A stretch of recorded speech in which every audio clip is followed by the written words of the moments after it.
I was born in Birmingham. I was born in December the 15th, 1923. My mother listened to the preaching on the radio all day long while she was doing her housework, if she wasn't reading her Bible. And when I was about 12 or 13 years old, my mother, we had a yellow frame, wooden frame house.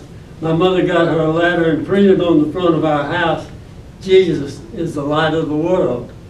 And she was real close to the Lord. My dad was a printer, and he traveled a good bit, and my dad was an alcoholic. My mother used to hide his bottle from him, and he made good money. Even during the Depression, he made good money. But the bootleggers got all his money, and my mother would try to hide his bottle from him. He got under our house one night and went on, and he thought he had found his bottle that mother had hid from him, and it was a bottle of kerosene, and he drank kerosene and he died about 3 or 4 days later. It was a Sunday afternoon about 1 o'clock, and I had no idea where Pearl Harbor was, and I knew what it meant, kind of. I knew it meant I was about to ride it. I was 17 when the Japanese, in 1941, but a few days later, on the 15th of December, I was 18, and I had to register for the draft during my 18th year, and I didn't want to be drafted. I had always wanted to be a Marine, and so I went on to join the Marine Corps, but I didn't actually leave for boot camp until January the 6th, when I was 19 years old. I just turned 19. I never gave any other branch of the service a thought. I wanted to be a Marine. I think one of the things is, at the post office, and they had a poster of a Marine in dress blues. I never got any dress blues. And it said, "Be the first to fight." And I thought, boy, if I go in the Marine Corps, I'll get a lot of glory. When the 4th Marine Division was formed, it was started on the East Coast. And then it came to Camp Pendleton, that's where I was, on the West Coast. And I was made a rifleman in the 4th Marine Division. The first landing we made was in the Marshall Islands, Roy and the Moore in the Marshall Islands. And Roy was just a little atoll big enough for an airfield. And I didn't remember seeing a live Japanese on that island. The 23rd, I was in the 23rd Marines of the 4th Marine Division, 23rd Regiment. And all the fighting was on the moor, so I really didn't see a live Jap, and I thought to myself, combat is not so bad. I found out later it was. We had a rest base on Maui in the Hawaiian Islands, and Maui was beautiful, and we trained there for Saipan. We were loading the supplies at Pearl Harbor, at the West Lock area section of Pearl Harbor. And there was 8 LSTs tied up together. And it's called the second tragedy. I don't know if y'all. 5 of those LSTs blew up. On Sunday morning, we heard Tokyo Rose on shortwave radio saying the 4th Marine Division will never reach Saipan. And we thought it would be submarines that they were going to try to use to keep us from reaching Saipan. When the first LST blew up, it was the first one, I saw somebody about 75 feet in the air that had got blown up. And I stood there watching, and the ammunition on the second LST caught on fire and blew up. When the ammunition on the third LST caught on fire and started blowing up, I went down below to tell everybody we had to abandon ship, and everybody was gone. I was the only one left on the ship. So they teach you in boot camp how to jump off of a 33-foot tower. So I knew I could see 5 people on the last LST, the 8th LST. There were still 5 people on it.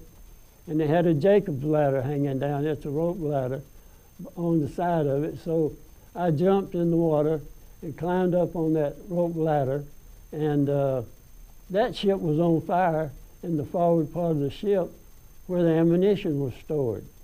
And there was one Navy officer, two sailors, and two Marines standing back on the close to the fantail of the ship. And that ship was going to blow up, and they had a fire hose in their hand and water running through that fire hose, but they weren't going. Sometimes people freeze. And it was the kindest, most humble man I've ever met. He was an All-American football player at the University of Georgia, but he was playing for the Green Bay Packers when the war started, and they still have a plaque in his honor at Lambeau Field, and because he got killed on Iwo Jima. And the defensive player of the game in the Peach Bowl in Atlanta every year is the Smiley Johnson Award. I never heard him say a curse word. He was a Christian. He carried a Bible right here all the time we were in combat. And for the most part, when we were at a rest base on Maui, he hung out with his platoon. He didn't hang out with the officers much. He was just a really special guy, and there's a lot of things I could tell you.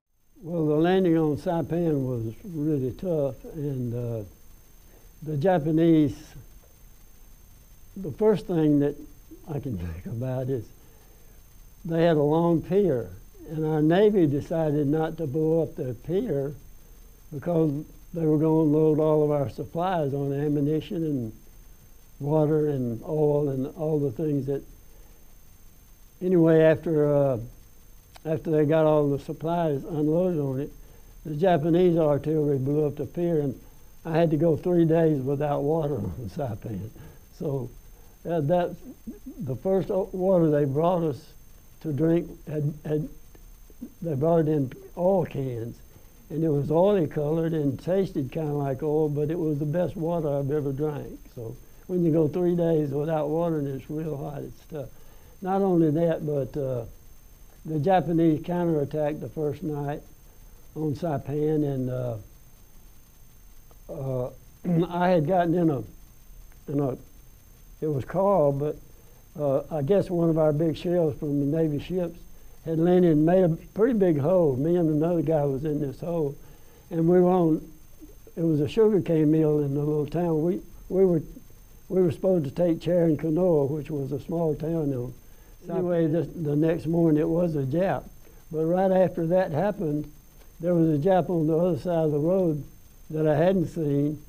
They had to bump their grenades to make them active. He bumped his grenade and he rolled it across the road to my foxhole. But I had my pack sitting on, this is just one of the ways that the Lord took care of me. I had my pack sitting on the edge of my foxhole, and that grenade hit my pack and blew my pack up. The next morning there was a guy, like I say, we were on opposite sides of this little road. He must have been 5 feet from the Jap that bumped his grenade, and he had a shotgun. They had given every fourth man a shotgun. And I said, "Why didn't you kill that Jap when he bumped that grenade?" And he said, "I didn't want to reveal my position." And I said, "We're not here to hide from the Japs, we're here to kill them." We always dug in a foxhole every night because it was only 15 days on Saipan when it didn't rain. But this boy started building us a shed where he found some old corrugated metal, and he found some sticks to prop up this metal on. And then he went somewhere and found a great big log. It was about this big around. He couldn't carry it. He was dragging it. I said, "What you going to do with that log?" He said, "I'm going to build a fort." And I said, "Man, you're crazy." And I kind of made fun of him. That night, our corpsman asked me, he said, "I'll stay awake all night if you'll let me have the BAR, and if any Japs counterattack tonight, I want to be able to say I killed a Jap." So I said, "Sure." You know, it was great to be able to sleep all night long and not have to take a watch. Usually we took 4-hour watches every night. And you could learn to see pretty good if the moon was out just a little bit.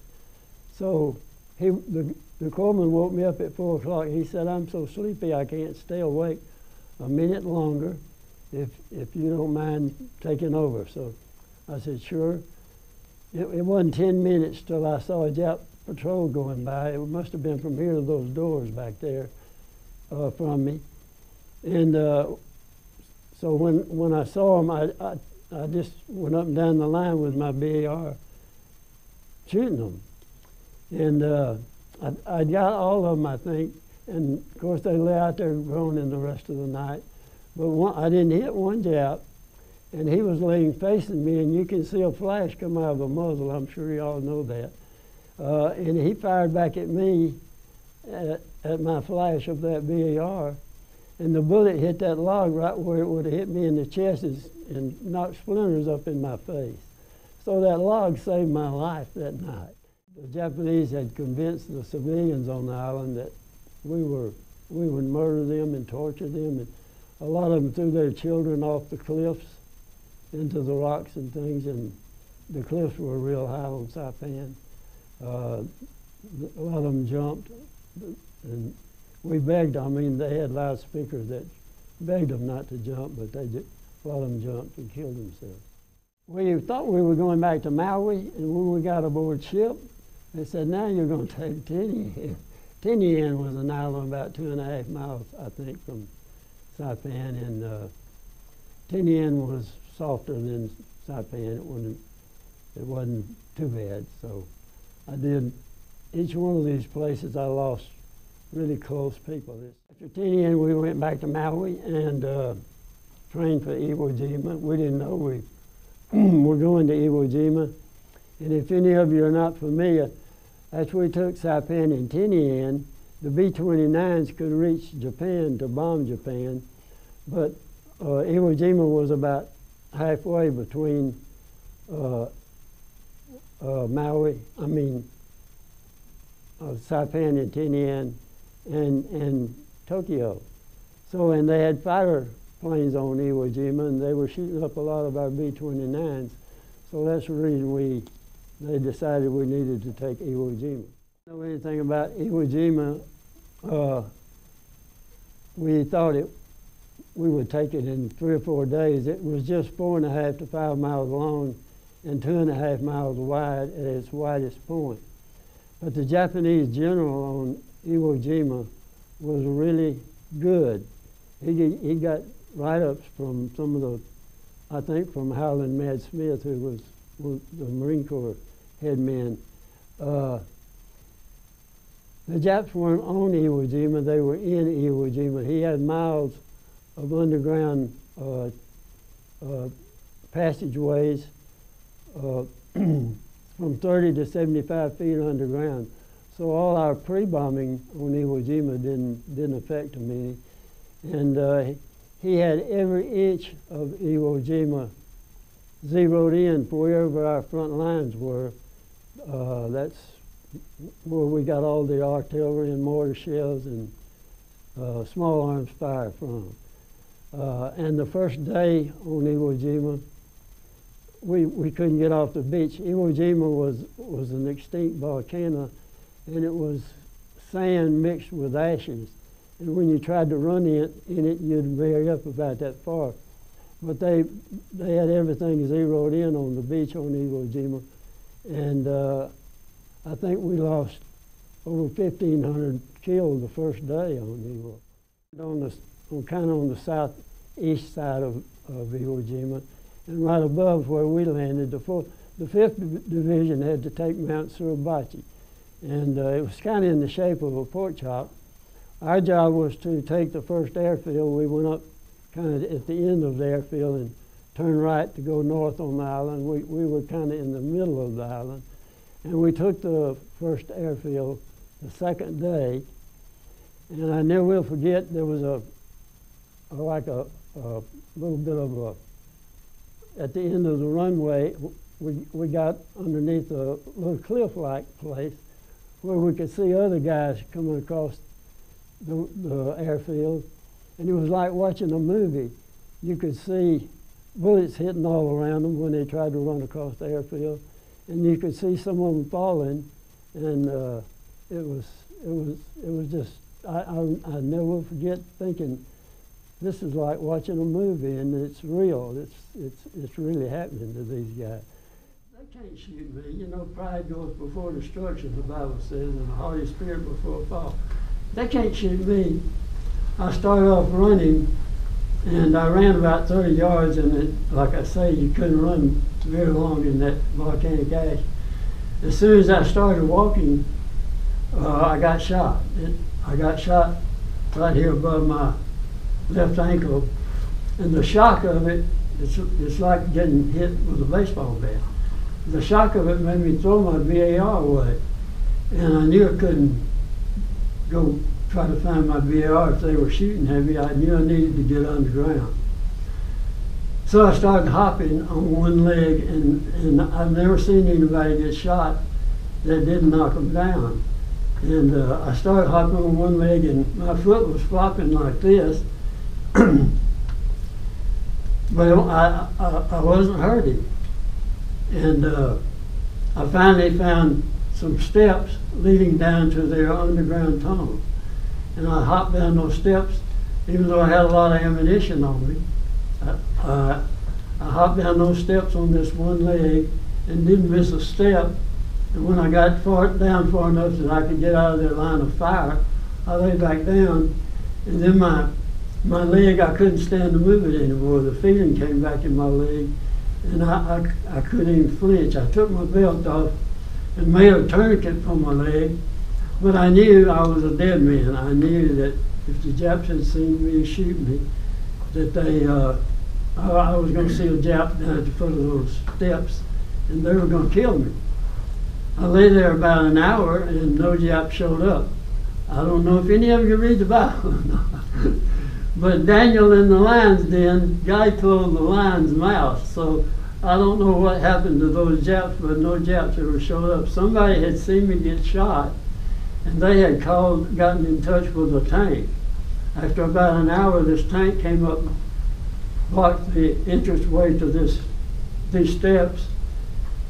They found some pieces of board, and they had some gauze, and they made a splint for my leg.